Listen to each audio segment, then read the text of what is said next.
ইতুন কি দেখছিস এইদিকে? গোপাল কি দেখছিস? দেখুন বন্ধুরা, এইটা হচ্ছে ধূপগুড়ির STS ক্লাব।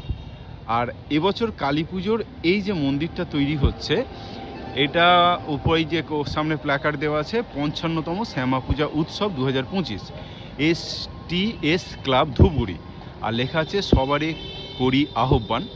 এই যে তৈরি হচ্ছে, এটা ইস্কনের চন্দ্রোদয় মন্দির, মায়াপুর যে ইস্কনের চন্দ্রোদয় মন্দির আছে, সেই চন্দ্রোদয় মন্দিরের অনুকরণে তৈরি হচ্ছে। এই উপরগুলো এখন কাজকর্ম বাকি আছে। এই উপরটা দেখুন এখনও বাকি আছে, মানে মেন যেটা, ভিতর তো বাকিই থাকবে।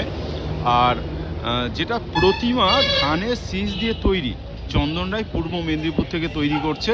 হ্যাঁ, ধানের শীষ দিয়ে প্রতিমাটা তৈরি হবে। আর এই মঞ্চসজ্জাকে বলা হচ্ছে ইস্কনের চন্দ্রোদয় মন্দির মায়াপুর, দাস ডেকোরেটার্স হুগলির লোকজন এটা তৈরি করছে। আলোকসজ্জা মানে এখানে যে লাইটিংটা থাকবে, টোটাল লাইটিং যেটা থাকবে, সেই লাইটিংটা ত্রিনাথ ইলেকট্রিক নবদ্বীপ। আর বিসর্জনের ডেটটা এখনও দেয়নি। শুভ উদ্বোধন দেখাচ্ছে কত 18ই অক্টোবর 2025। তো এই দেখুন কালী পুজো, ধূপগুড়ি মানেই কালী পুজোতে খুব বিখ্যাত।